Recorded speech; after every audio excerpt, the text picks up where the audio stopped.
Hello everyone, and welcome to my Young and the Restless official 24 channel. I hope everyone is having a wonderful day. Before we begin, please hit the subscribe button and give this video a thumbs up. A threatening call from an anonymous caller forces Victor to take an emergency flight, but nothing about what lands on Victor Newman's phone feels random or coincidental. This is targeted, vicious, and calculated, the kind of threat that shakes even the mustache to his core. "Who called Victor?" becomes the whispered question echoing across the Newman ranch as Victor receives a terrifying anonymous message that instantly snaps him out of his usual, controlled demeanor. It begins with a distorted voice, cold and taunting, warning him that someone you love won't survive sunrise if you don't get on a plane right now. For a man who has stared down enemies from every angle, corporate sharks, stalkers, blackmailers, and even his own children's worst impulses, Victor doesn't break easily. But this call, this one is different. Whoever is behind it knows the Newman family intimately. They know exactly how to strike him where it hurts most. And just like that, Victor drops everything and triggers a chain reaction of fear, suspicion, and chaos in Genoa City that his loved ones never saw coming. Even before the voice finishes speaking, Victor's mind is spinning, connecting dots, analyzing patterns, replaying everything unusual over the past few weeks. There were the strange deliveries to the ranch with no return address, little symbolic threats, like a torn photograph of Victoria, a scratched-out picture of Nick, and a shredded Newman Enterprises logo. There were rumors about an unknown figure seen hanging around the Newman stables at night. And then there was the chilling message slipped under his office door that read, "You can protect your empire, but you can't protect them all." Victor had dismissed it as yet another coward trying to provoke him, but now he sees the evidence piling up with chilling clarity. This caller isn't simply lashing out, they've been planning, watching, learning his patterns. They waited for the perfect moment to strike, and tonight is the night they've chosen to make their move. As the line goes dead, Victor doesn't even waste a breath. He storms into the living room, demands the Newman jet be prepped immediately, and orders his security team into lockdown formation. Nikki, thrown off by his intensity, tries to ask what's going on, but Victor doesn't dare reveal the exact words he just heard. The last thing he wants is Nikki spiraling into anxiety or falling back into old patterns under pressure. All he tells her is that someone in their family is in danger, and he has no choice but to take action. Nikki, trembling but determined, nods, because if Victor Newman says the family's at risk, then the threat is real. However, the more Victor moves with frantic urgency, the more Nikki senses this isn't a routine crisis. Something about the way his hands shake, the way he barely makes eye contact, tells her this threat is worse than he's letting on. Meanwhile, at Newman Enterprises, Victoria gets a coded alert from the ranch's security system, an emergency protocol she hasn't seen activated since the night JT returned to terrorize her. The panic hits instantly as she calls Nick, who was already on high alert after receiving an odd text earlier that simply read, "Tick-tock, Nicholas." Nick immediately rushes home, worried that the kids might be the targets of whatever threat is unfolding. And through all of this, Adam, perhaps the most accustomed to dangerous enemies from his own past, recognizes the scent of manipulation immediately. He knows what it's like to have someone come after your family with precision. He knows the feeling of being hunted. And as he watches Victor ordering guards to cover the ranch perimeter before racing out the door, Adam realizes something devastating. This threat seems personal, maybe even connected to his own enemies. That possibility shakes him more than he's willing to admit. Back at the airport, Victor's jet is fueled and ready, but his instincts remain razor-sharp. He refuses to reveal his destination to anyone but the pilot. He gives only one instruction: take off as soon as he's on board. When the engines roar to life, Victor tries to steady his breathing, but the words from the caller keep echoing in his mind: "If you love them, you won't waste time asking questions." That phrasing, that cruel certainty, it feels familiar somehow. Like someone from his buried past is resurfacing. But who? Who hates him deeply enough to threaten his entire family? Who would go this far? His enemies are countless: Clifford Steele from the old oil wars, the remnants of the Santori cartel, even the unknown conspirators behind Chance's earlier shooting. It could be anyone, which is exactly what makes this threat terrifying. As the plane ascends into the night sky, Victor's phone buzzes again. A new message. One single image. And it's enough to make his blood run cold. The photo shows the silhouette of a woman tied to a chair, her head slumped forward, surrounded by shadows. The figure's face is blacked out, but the caption reads, "Guess who?" Victor clenches his jaw so hard he nearly cracks a molar. It could be anyone: Nikki, Victoria, Summer, Abby, Claire, even Sharon. The ambiguity is the real weapon. The caller wants panic.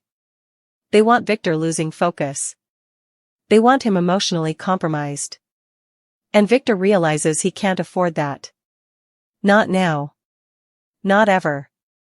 So he forces himself to push past the fear and think like the strategist he is. Panic is the enemy's game, and he refuses to play it. Back in Genoa City, Nikki gathers Victoria, Nick, Adam, and Abby at the ranch to explain what little she knows. The moment she tells them Victor took a sudden emergency flight, the room erupts in fear and speculation. Victoria immediately assumes one of her kids might be at risk: Katie, Johnny, or Claire. Abby panics about Dominic.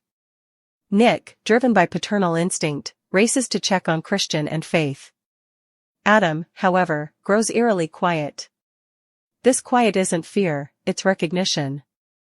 Something about the timing, the cryptic nature of the threat, the psychological manipulation, it mirrors past tactics used by someone Adam crossed long ago. And if this person is resurging, the entire Newman family might be in deeper danger than they realize. Meanwhile, Victor receives a call mid-flight, and the plane's cabin fills with the distorted voice again. This time, the caller sounds amused, almost entertained. "You're predictable, Victor. You always leap before you look. That's what makes this fun." Victor tries to trace the call through his encrypted system, but the signal is bouncing through multiple international relays. The caller knew he would attempt to trace. They're always one step ahead. But then the voice says something that snaps Victor's composure: "You took something from me years ago. Now I'm taking everything from you." Victor's mind races. Took something? What? Power? Money? A deal? A company? A person? The Newman Empire spans decades of wars and rivalries. This clue is both helpful and maddeningly vague. Then comes the bombshell: "If you land without my permission, one of them dies." The plane's autopilot suddenly switches to an unauthorized route. Someone hacked into the jet's system. Victor lunges toward the cockpit, furious and ready to override the controls, but the pilot tells him the system is locked. For the first time in years, Victor feels something unfamiliar: powerlessness. Someone has managed to get inside his world, inside his private jet, inside his family's vulnerabilities. This isn't just a threat. This is full-scale warfare. Back on the ground, the Newmans are fracturing under pressure. Victoria wants to alert the FBI. Nick wants to mobilize their private security. Abby wants chance involved, believing the police can track the source. But Adam demands they do nothing until they know who they're dealing with. This sparks a fiery argument between him and Nick, with Nick accusing Adam of withholding information. Adam fires back that Nick never trusts him anyway, so why bother explaining anything? The tension boils over until Nikki slams her hand on the table and demands they stop fighting. Their family is being hunted. Petty grudges are luxuries they can't afford right now. Then, another message hits their phones simultaneously. A video this time. It shows Victor's jet in the air, filmed from another plane flying dangerously close. The caption reads, "He can't save you." Nikki collapses into a chair, trembling. Victoria clutches her mouth in horror.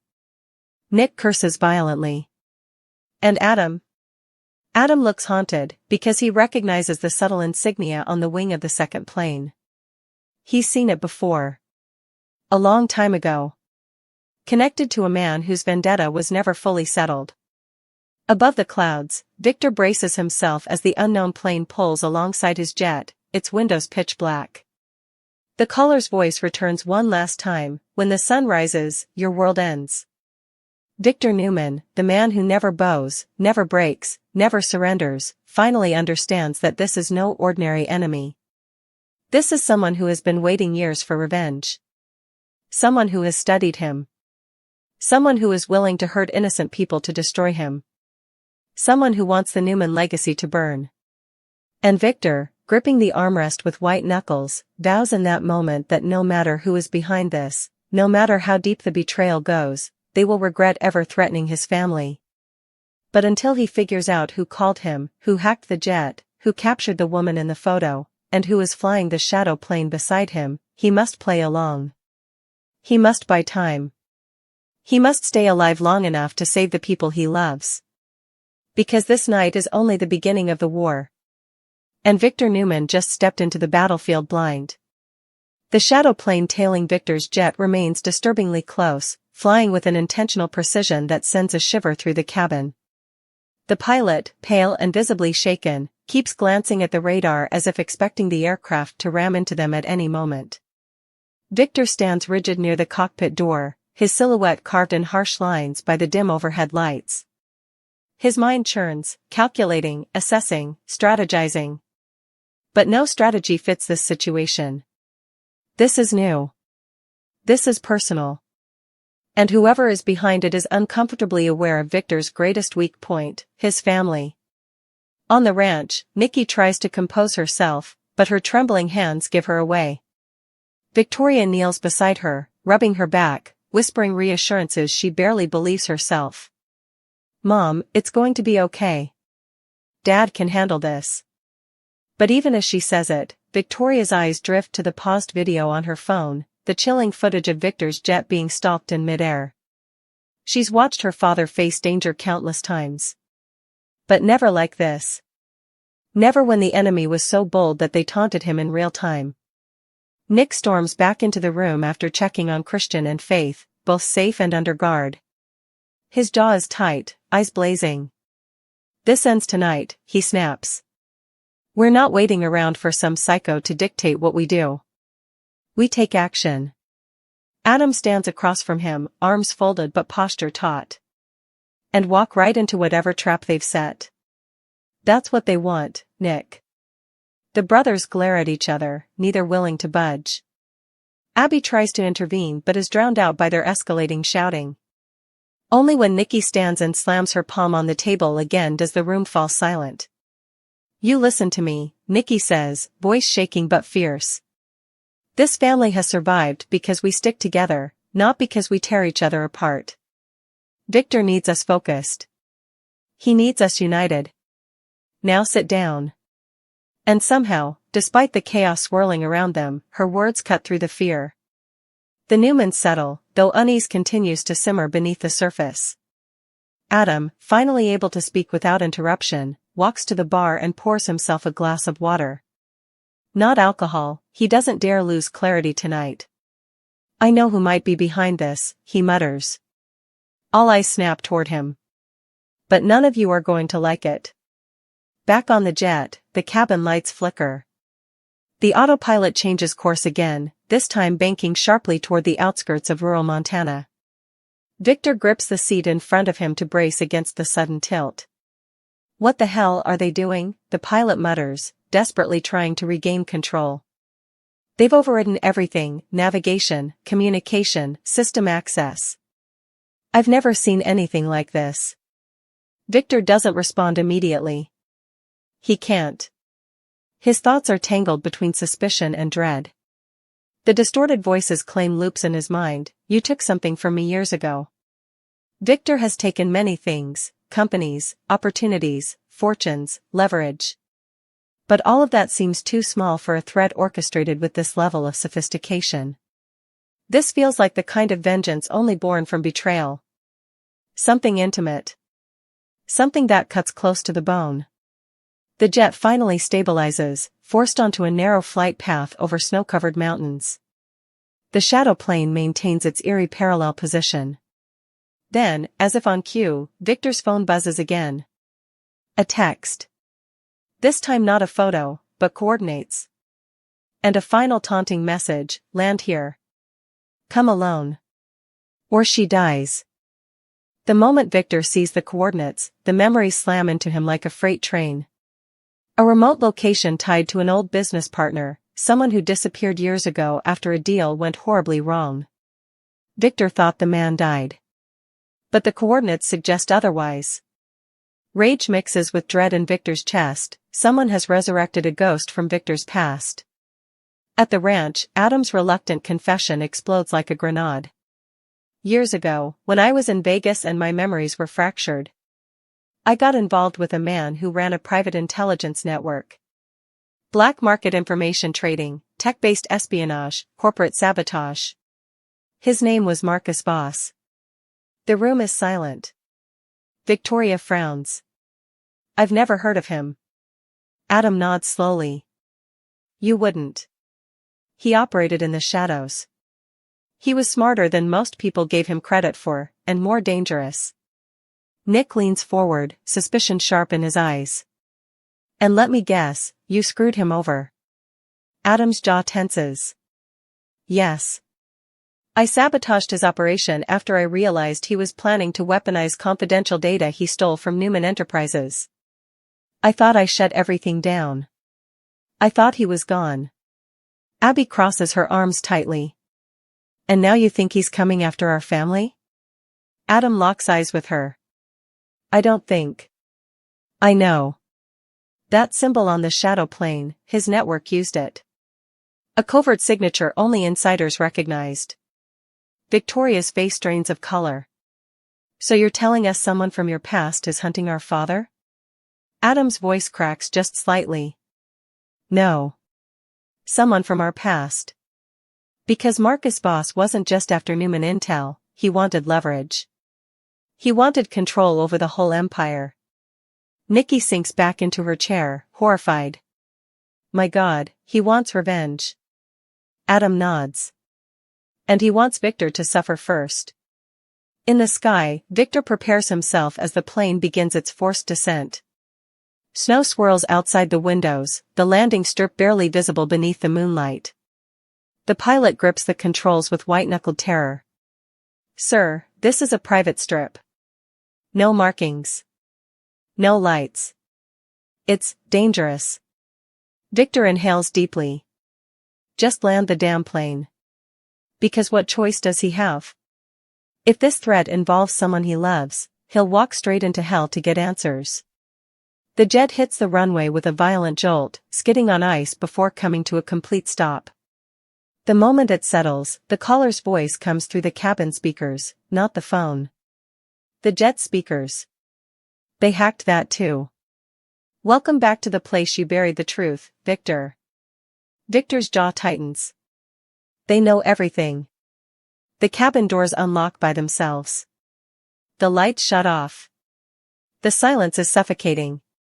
Stay inside, sir, the pilot whispers. But Victor ignores him. He steps out into the freezing wind, snow crunching beneath his shoes, his breath visible in the air. Across the tarmac, a single warehouse stands, its lights flickering weakly, as if struggling to stay alive. A dark figure waits by the door. Inside the ranch, the Newmans are spiraling.